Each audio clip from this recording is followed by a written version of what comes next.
When I started this, I actually didn't realize that what I love the most isn't design, it's not apparel, but it's storytelling. And so there's the literal way to storytell with words. There's more of an abstract way to do it with graphics and imagery, but I always really loved great campaigns and great storytelling and things like that. You can't stop me, my time is now. You can't stop me because I'm running this. Playa Society. I got this from Playa Society. Look at this. But Playa Society just has like such cute stuff in there. Running this, running this, running this. You can't stop me, my time is now. Got a Playa Society tee. Running this, running this. I am here with the vision behind Playa Society, who single-handedly created all of this by herself. Esther Wallace, take your flowers. Take your flowers. I'm wearing the first iteration of Playa Society, and I'm looking around the set, and I just want to know, did you see it growing to this point? Yes and no. Like, obviously, I have to say that, you know, I believed in the vision. I knew what could result from investing in the product of women's sport, for sure, and I believed in that. And like when I started, I could only see as far as getting a license, and I thought that was coming way further down the road. You know, it's evolved so much, and now it's just, I'm just along for the ride, essentially. Let's take it back to the origin, or stay at the origin. Yeah. Female athlete. Yeah. Right? Judged by achievements, not by gender. The ideation of this shirt to the execution, walk me through it. I knew that I wanted to create something that was for women, for women's sports. That's when I started ideating and creating that t-shirt and that message. I was super nervous to put it out. I think I set up a table at a farmer's market in Boston.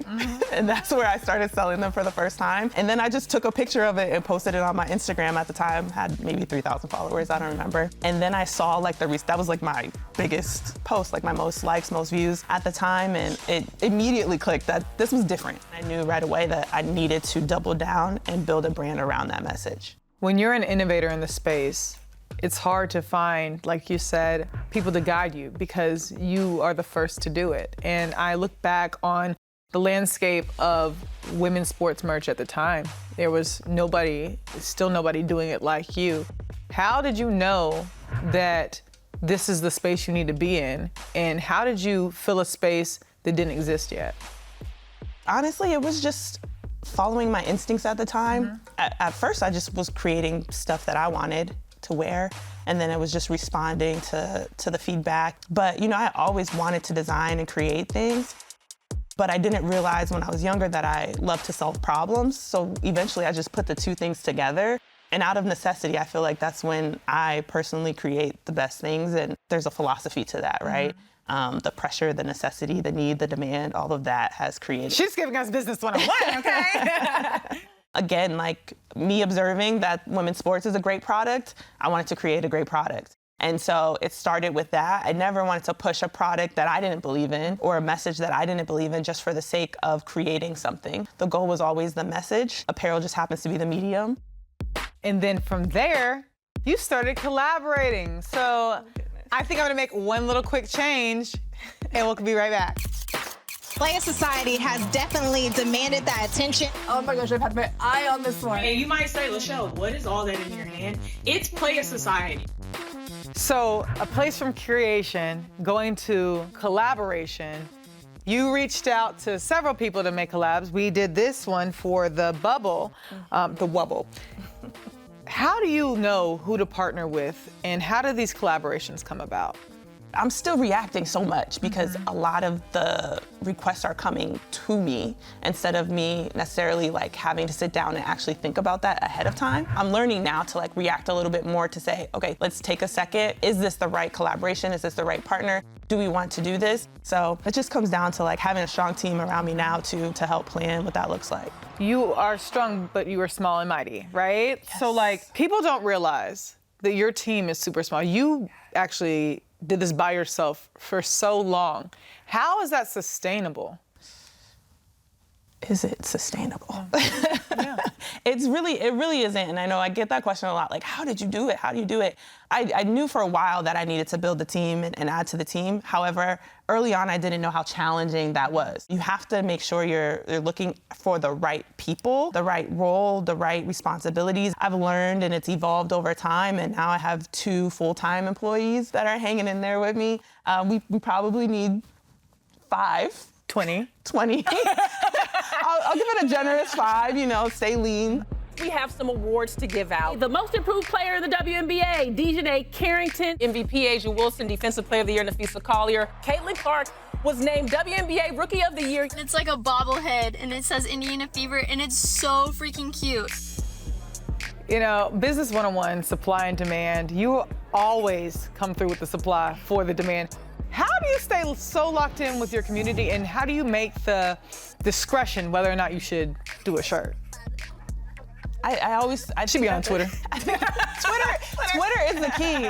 Twitter, don't give away the secrets, but Twitter is the key. I'm always like, how do I put out more great stuff all the time? Is because we're just getting caught up with all the stuff that should have already been out, right? This is all the stuff that we should have had. You know, the people closest to the culture are really the ones that are going to make the shift, and I think we've seen that, right? Great examples right here. It's not hard to stay close to the community and the culture that I already have been a part of and appreciate and genuinely, you know, love this community. Because you are a direct representation of the community you serve, you know how to depict us, right? I'm just captivated by the way you can literally draw anybody. Walk us through your process and how you started. The process has evolved a lot. My first sketch took me, I want to say 6 months till I was at the point where I was like, This is okay. with it, right? I was still nervous. I was like, anybody who puts their art out What there, was your like first one? Candace Parker, that took me like 6 months to get to a point where I was okay with putting it out. I redrew it at least 4 times. To show it to the world and it's of your idol, essentially. I mean, maybe I didn't need to redo it 4 times, but I did. I had never sketched on digitally, so I had to kind of learn that process. And I had never done anything that was like hyper-realism. And then I had the challenge of creating in color. I think the Slam magazine covers were like my first full color sketches or drawings. Those were so hard. Those took so long. Poor baby. She's like, I'm still recovering. But eventually, I think just out of pressure, right? Like, it was like we want more of this. So I was like, well, I gotta show up, I gotta show out. So it's definitely a process, but, you know, I don't know how else I would want to spend my time. So what athlete's story has motivated you to want to be better? I gotta say, Asia Wilson. She's cold-blooded, but she's got 41. I mean, last year when I did the MVP shirt, that is like the perfect example because when Asia started the season in 2024, I was like, wait a minute. You know, we got to the point midway through the year where I was like, okay, we know who's gonna be MVP. So I was like, I need to step up my game on the sketchbook, the sketch pad, so I can make sure that this is the best thing I've put out. And every time I look, I was like, what was I on when I sketched that? Every time because I'm impressed with how much I kind of like leveled up with that sketch, but Asia's game pushed me to another level. Practice, pressure, what are you most proud of? Which portrait are you most proud of? Cheryl Swoops is always gonna be the one for me because I think Cheryl Swoops was the first full color. Once I kind of got that process down, as I'm sketching it, I'm like smiling. I'm thinking of Swoops and her personality, and like I hope that like really came through in it. You know, Cheryl Swoops is a gem. And so I really wanted to make something that she would be proud of and that I was proud to put out there and that would really like do justice to the t-shirt that we should have had a long time ago. Absolutely. Yes. How do you come about knowing what to put on shirts as far as statements? My favorite statement for a while has been the "We Told You So" t-shirt. I think that was very much of the moment and still is, from the women's basketball community, from the women's sports community, and of course Playa Society, because we told y'all. A statement like that, like because I did have that for so long kind of in my back pocket, I was kind of like, okay, what's the right time to say I remember I couldn't wait to say "We told you so." A lot of it is timing and just understanding the discourse and the landscape of the community and the culture of things. This brand called Playa Society. This shirt is from Playa Society. First things first, see the hoodie though? Green light, no stops, cause we ready to go. Burn it up, we on fire, and we ready for more. I'm the type to inspire and provide what I know. What I know is get it pop and ring the bell for the show. I mean, be for real, look at this. You need the WNBA hoodie. Playa Society, she really ate on this design. Everybody can look at you and be like, Esther is so successful, Playa Society is so worldly at this point. What does a win or an MVP season look like for you? You come in with the question. That's what I do, girl. Journalism. It is. An MVP season for me, I feed off of the energy of the community. So it's if they're excited.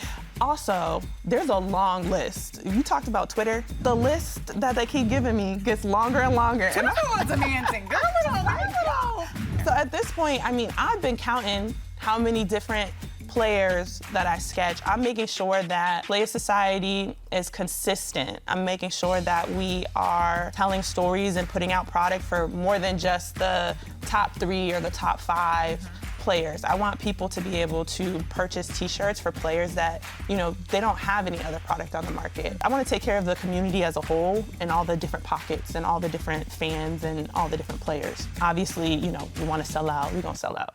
Every time, we gonna sell that. But I want to make sure that it feels genuine and it feels authentic, and we're able to kind of tell a unique story and put out product that feels different and unique.